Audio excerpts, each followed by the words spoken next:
आप में से किसी को पता है उसके बारे में? वर्ल्ड की सबसे बड़ी रिसर्च के जिनकी लाइफ खुशी खुशी निकलती है और जिनकी लाइफ फ्रस्ट्रेटेड निकलती है, उनमें सबसे बड़ा फर्क क्या है?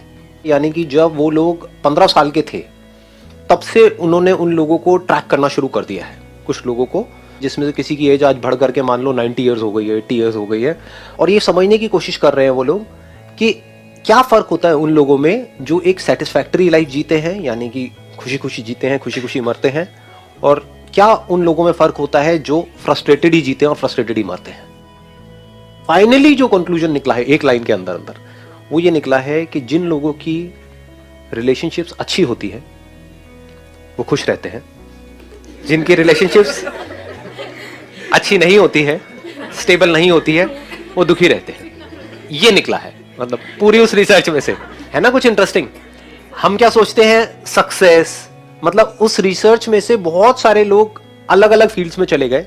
जब मानो उनको ट्रैक किया गया तब से जब वो 15-16 साल के थे, तो कोई उसमें से आगे जाकर के लॉयर बन गया, कोई एंटरप्रेन्योर बन गया, कोई डॉक्टर बन गया, कोई बहुत सक्सेसफुल हो गया, कोई कम हुआ, बट जो निकल करके आया है, फाइनली जो निकल करके आया है वो ये है एक लाइन के अंदर अंदर। मतलब ये सबसे बड़ा कॉज है हैप्पीनेस का, जिसको हम बुरी तरह से इग्नोर करते हैं, क्योंकि आपने सब कुछ अचीव कर लिया लेकिन रिलेशनशिप्स ही खोखली है। क्या करोगे ऐसी लाइफ का? सोचो। ये एक बहुत ही इंपॉर्टेंट क्वेश्चन है जिसको हमको आज समझना है, साथ में मिल करके, मतलब डिस्कशन करना है इसके ऊपर, बिकॉज यहाँ पे मेल्स भी हैं, फीमेल्स भी हैं, तो दोनों के पर्सपेक्टिव से समझने की कोशिश करनी है कि एक अच्छी रिलेशनशिप हम कैसे बना सकते हैं, how to build a strong relationship.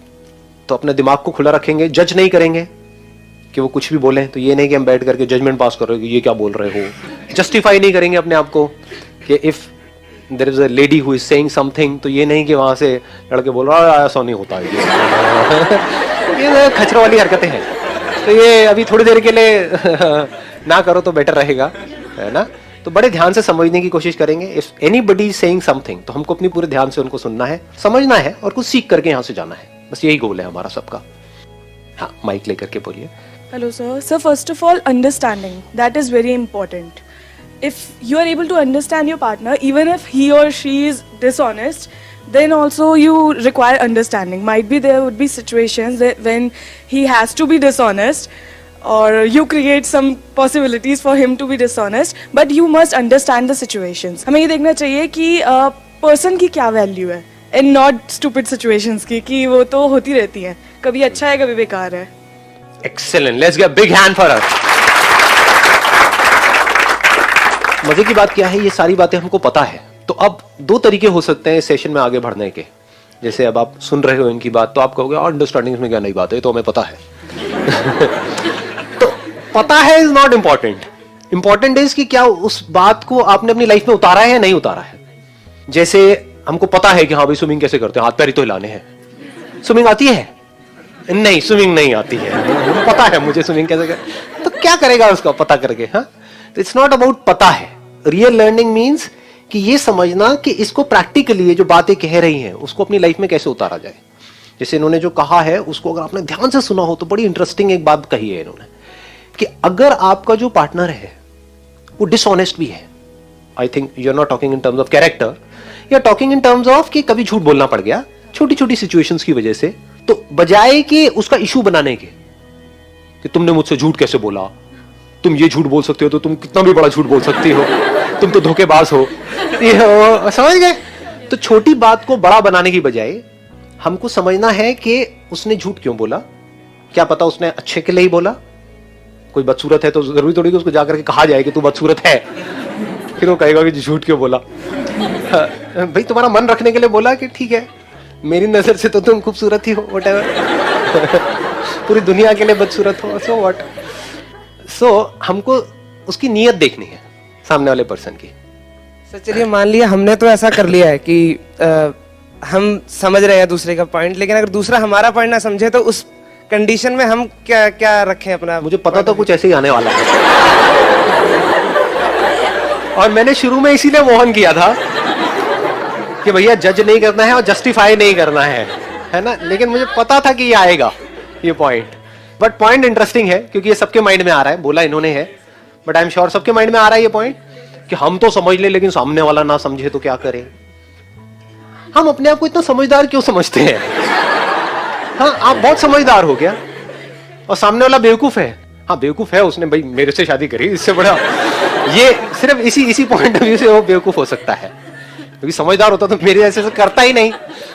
तो हमको कभी भी ये नहीं समझना कि हम तो सामने वाले को समझ लेंगे, वो अगर नहीं समझता तो क्या करें। आप अपने ऊपर रख करके देखो, आप क्या कह रहे हो, मैंने तो उसको समझ लिया, उसने नहीं समझा तो क्या? आप ये बताओ, अगर उसने आपको समझ लिया तो आप उसको समझ पाओगे, नहीं समझ पाओगे? कोशिश कर सकते हैं सर। अरे उसके बाद कोशिश करना क्या रहेगा? अगर सामने वाला पार्टनर, एक मिनट मेरी बात सुनना, कि अगर सामने वाला आपकी जो लाइफ पार्टनर है वो बहुत अंडरस्टैंडिंग है, आपका मूड खराब होता है, आपको समझती है, आपको सपोर्ट करती है जब आपको सपोर्ट की जरूरत होती है, तो आपको इस समझ आएगा या नहीं आएगा, कि वो ऐसी है? आएगा। तो सामने वाला बेवकूफ है क्या? उसको नहीं आएगा? समझ गए क्या हो रहा है? नहीं आई ना बात पकड़ में? आ गई। सामने वाले के पॉइंट ऑफ व्यू को समझ लेना इज अंडरस्टैंडिंग, उसको अपने पॉइंट ऑफ व्यू को समझाना is argument, is a clash. यही तो सारे क्लैशेस की जड़ है। अपने आप को समझाने की जरूरत नहीं है, वो समझ जाएगा अगर हम समझ गए तो। अब प्रॉब्लम क्या है, हम क्या कहते हैं कि पहले तू पहले तू पहले तू पहले तू, बस यही कहानी चलती रहती है। इसी वजह से क्लैशेस चलते हैं। चॉइस आपकी है, आपको अपनी रिलेशनशिप को कैसे बनाना है। मैं क्या कह रहा हूं, आपको ये नहीं कह रहा आपको ये करना है वो करना है, choice is yours. All I am saying is कि अगर हम चाहते हैं कि हमारी रिलेशनशिप अच्छी हो तो उसकी शुरुआत यहां से होगी, वहां से नहीं होगी। इस स्टडी में एक और बड़ी इंटरेस्टिंग चीज पता है क्या निकल के आई है, जो हार्वर्ड वाली स्टडी हुई है, कि ये जो रिलेशनशिप जिनकी अच्छी थी, अच्छी का मतलब ये नहीं कि उनके लड़ाई झगड़े नहीं हुए, क्योंकि ओपिनियंस तो आपस में क्लैश करेंगे ही ना। अच्छी रिलेशनशिप का मतलब क्या, कि जिसके ऊपर हम पूरी तरह से काउंट कर सके। If I can count on that particular person blindly, if I can trust that particular person whom I am in relationship with blindly, that means a good relationship. ये एक्चुअल में अच्छी रिलेशनशिप है। दो तरीके होते हैं हमारे पास एक्ट करने के। एक है हम खुश होने के लिए एक्ट करें, यानी कि एंट्रेंस क्रैक करना है, वो हो जाएगा तो मैं खुश हूं, नहीं हुआ तो मैं परेशान हूं, ये पर्सन मुझे मिल जाना चाहिए, ये मिल गया तो मेरी लाइफ सेट है, नहीं मिला तो मेरी जिंदगी झंड है। ऐसे ही हम जीते हैं। तो ये एक तरीका है जिंदगी को जीने का, यानी कि खुश होने के लिए काम करो, खुश होने के लिए काम करके कुछ अचीव करो, वो अचीव कर लिया तो खुश हो जाओ कुछ देर के लिए, फिर दुखी हो जाओ क्योंकि फिर कुछ और अचीव करने में लग जाओ, फिर भागो। ये एक तरीका है, यानी खुश होने के लिए स्ट्रगल करते रहो मरते दम तक। पहले किसी से जुड़ने की स्ट्रगल, फिर उससे पीछा छुड़ाने की स्ट्रगल। पहले पटाना है, उसके बाद में पीछा छुड़ाना है, यही चलता रहता है। अब क्या करूं, अब उससे अलग तो होना चाहता हूं लेकिन अलग हो नहीं सकता, अब मैं क्या करूं, मैं फंस गया हूं, मतलब यहीं पे फंसे रह जाते हैं। समझ आ रहा है ना? शुक्र है अब समझ आना शुरू हुआ।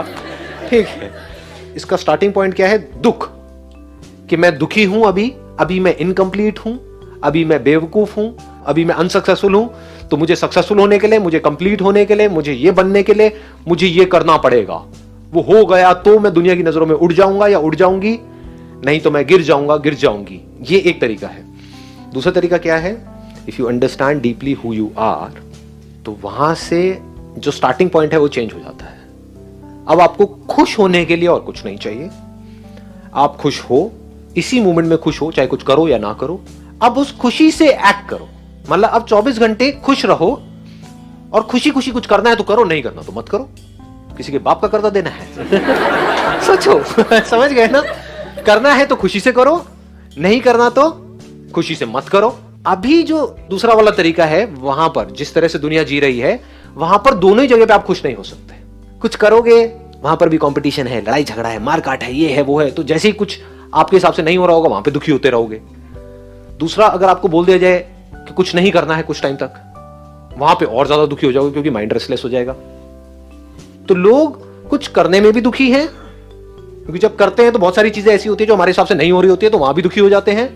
कुछ नहीं करने में और ज्यादा दुखी हो जाते हैं। उनको बोला जाए ना, आपको कुछ नहीं करना, 10 दिन के लिए यहां पर बैठ जाओ, मेरे साथ में मेडिटेशन कैंप है, बस बैठे रहो चुपचाप, 10 मिनट में आपकी हवा टाइट हो जाएगी। ये क्या हो रहा है, मेरे माइंड में कैसे कैसे थॉट्स आ रहे हैं, समझ गए? तो ना लोग चैन से सो पा रहे हैं, ना चैन से उठ करके काम कर पा रहे हैं। किस वजह से? क्योंकि फाउंडेशन ही गलत है। ये जो हमारा एजुकेशन सिस्टम है, घर का जो पूरा एटमॉस्फेयर है, वो सारा स्ट्रक्चर ही बेकार है। वहां से शुरुआत ही यहां से करी जाती है कि तुम बेवकूफ हो और तुमको कुछ करना है हमारी नजरों में उठने के लिए।